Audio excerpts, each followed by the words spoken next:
위나라에 원히트 원더의 대표적 장수가 있으니 바로 학소입니다. 오늘 손찬이 형은 학소에 대해 탐구해봅니다. 그 학소는 전술하였듯이 원히트 원더인데 제갈량을 막은 공적으로 이름이 알려지게 된 거죠. 그런데 제갈량의 2차 북벌을 막을 때 이미 장군의 군호를 가지고 있었고 진창으로 발령 나기 전에는 서평에서의 난을 2번 진압하는 전공이 있는데요. 서평이 양주 중에서도 가장 서쪽인데 먼저 이 지역에 조비대의 난이 일어납니다. 그중 국연은 바로 한수를 배워서 명성이 높았는데 이 명성을 이용해서 세력을 규합하고 난을 일으킨 거죠. 그 지역 호족들도 난에 호응하니 학소는 무일을 평정, 호족들을 일단 잠재우고 소칙은 국연에게 만나서 말로 합시다 꾀어내서 목을 베니 난이 평정되는 것이죠. 사실 국연도 꿍꿍이가 있었죠. 기병 3,000기를 데리고 와서 나는 쟤네 편 아니다 도와줄게. 그런데 소칙이 이를 간파하고 유인해서 죽이는 겁니다. 국연이 일전에도 난을 일으킨 전적이 있어서 믿지 않았던 것이죠. 그 다음에 조예 때 또 이 지역에서 난이 일어나니 이번에는 국영입니다. 먼저 난을 일으킨 국연이랑 같은 성씨고 친족 누군가 되겠죠. 임강현령과 서도연장을 죽이고 운거하니 조예가 학소와 녹반을 보내 토벌하였다. 그리고 바로 다음 진창성으로 차출되는 겁니다. 조진이 생각하기로 제갈량이 기산으로 출병했다가 가정에서 패하여 도망하였으니 다음엔 제갈량이 필시 진창을 다이렉트로 뚫으려 할 것이다. 이에 학소를 진창으로 파견하고 성을 보수하도록 명하는 거죠. 이게 신성 신도시 마냥 없는 성을 쌓았던 건 아닙니다. 이 진창에는 성이 없을 수가 없어요. 마속편에서 언급했듯이 이 진창이 상당히 중요한 게 뚫리면 장안까지 그냥 평지예요.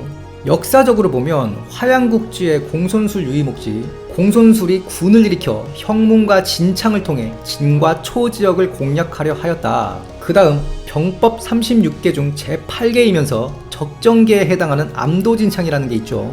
몰래 진창을 건넌다는 뜻인데 일종의 성동격서입니다. 36개 자체는 남송 때 정리되었는데 이 제8개 암도진창은 바로 한신의 일화입니다. 한신이 잔도를 수리하라 명령하여 마치 잔도로 진격할 것처럼 하다가 진창 고도로 진격하여 진창을 기습한 것이죠. 물론 사기의 고조공신 후자연표에는 내용이 좀 다르긴 합니다만 제갈량은 이 진창도를 선택합니다. 다만 일전의 고사와는 다른 점이 있다면 제갈량은 1차 북벌 때 이미 카드를 너무 많이 썼어요. 사실 1차 북벌에 모든 카드를 몰빵한 거라 보면 됩니다. 이미 1차 북벌에서 성동격서를 한번 썼기 때문에 경우의 수에서 지고 들어가는 거죠. 두 번째로는 공통점이 둘 다 잔도를 태운 상태였다는 것인데 그 6회의 경우에는 한중으로 들어가면서 항우의 의심을 피하기 위해 나는 여기 들어가면 이제 나올 생각이 없다 눌러 살 거다 보여주기 위해 잔도를 태우고 들어가죠. 제갈량의 경우에서도 1차 북벌 때 조온이 퇴각하면서 조진의 남하 및 한중 빈집을 막기 위해 잔도를 태우고 퇴각합니다.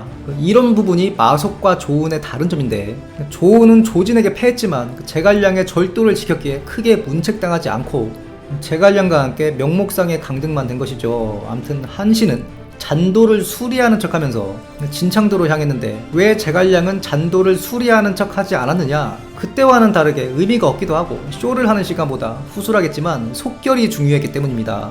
제갈량은 빠르게 산관을 접수하고 진창성을 포위합니다. 그런데 이때 학소 병력이 1000명 남짓이었는데 수만의 제갈량 본대가 이걸 함락을 못 시키는 거죠. 이때가 위나라의 입장에서는 상당히 힘들었던 게 조유가 석정에서 대패했을 때입니다. 초객에는 절호의 기회였고 실제로 진창성은 보수만 되어 있고 병력은 부족했죠.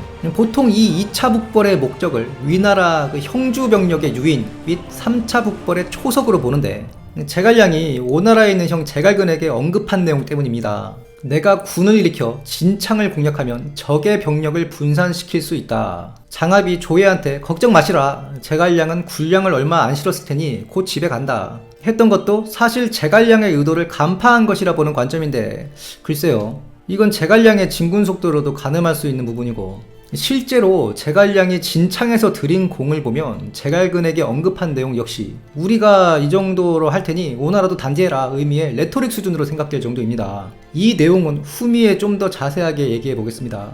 제갈량은 학소의 동양사람 근상을 보내 항복 권고를 하고 온갖 공성병기를 다 갖다 씁니다. 하다 안 되니까 해적까지 배우는 걸 시도하죠. 이때 학소가 얼마나 처절하게 수성을 했냐면 무덤을 파서 돌과 나무를 썼다 되어 있습니다. 전술의 뜻이 근상이 학소한테 항복 권고를 하니 위나라의 군법을 알지 않느냐, 이 군법이라 하면 100일이 지나도 원군이 오지 않을 시에는 항복해도 집안을 연좌하지 않는다는 법입니다. 반대로 100일 안에 항복하면 연좌한다는 거죠. 바로 장특이 신성에서 3,000군사로 제갈각의 20만 군대에 존버할 때 제갈각에게 인수를 성 밖으로 던지면서 100일 다 돼가니까 시간 좀 주면 안 되냐, 100일 채우면 바로 항복하겠다 하고 제갈각이 기다려주니까 그 시간 동안 성벽을 보수하죠.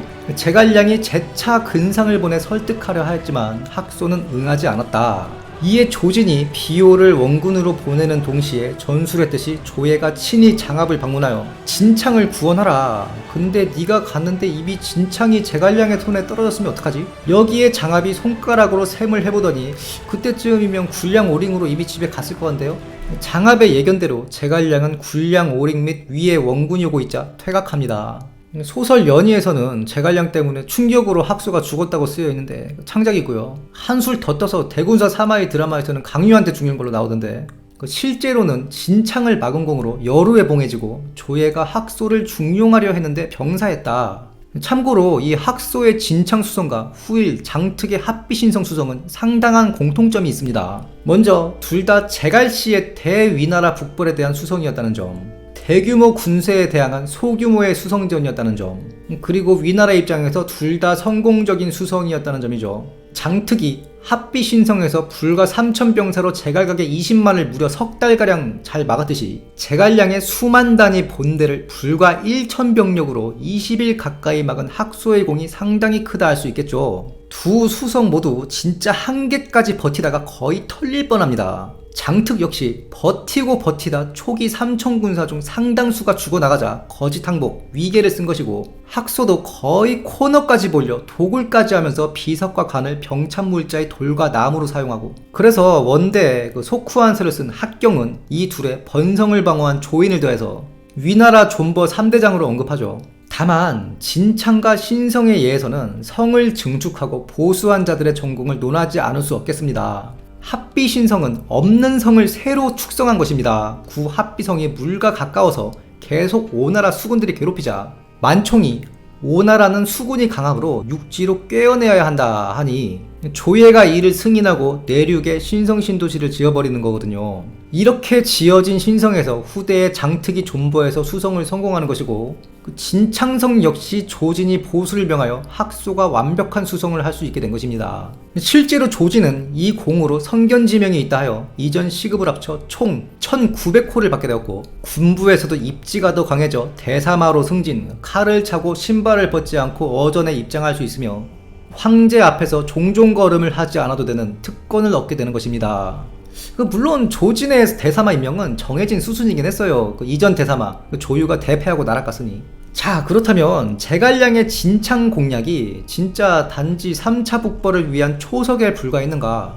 이렇게 보기엔 상당한 무리가 있습니다. 먼저 앞서 언급한 함락을 위한 노력들, 진짜 할 수 있는 건 다 했죠. 그냥 병력만 유인하려고 병을 움직였다고 보기 어렵단 말입니다. 3차 북벌을 위한 초석에 불과하다는 관점 중 가장 큰 논거가 군량을 30일치만 싣고 갔다. 1차 북벌에서 위원이 자어곡계책을 냈을 때 정황상 속결을 위해 불과 열흘치 군량만 지고 가려 했습니다. 즉 제갈량의 2차 북벌은 조금 더 가능성 있는 자어곡계책의 하위호환 버전이다. 분명 학소군의 병사가 몇 안 될 거 알았고, 그리고 전쟁의 정황을 보면 학소가 제갈량의 운제나 충차 같은 공성병기에 대항할 나무나 돌, 즉 병장기가 부족했지 군량이 부족했다는 기록은 없거든요. 보통 군량 문제가 있던 전쟁은 말을 잡아먹고 그 다음 방패를 삶아먹고 더 나아가서는 병사끼리 잡아먹고 이런 묘사가 기록에 꼭 있습니다. 진창은 요충지라 한 초기부터 성은 물론 많은 영체를 두고 많은 물자, 즉 군량을 비축해 놓았다는 기록이 있거든요.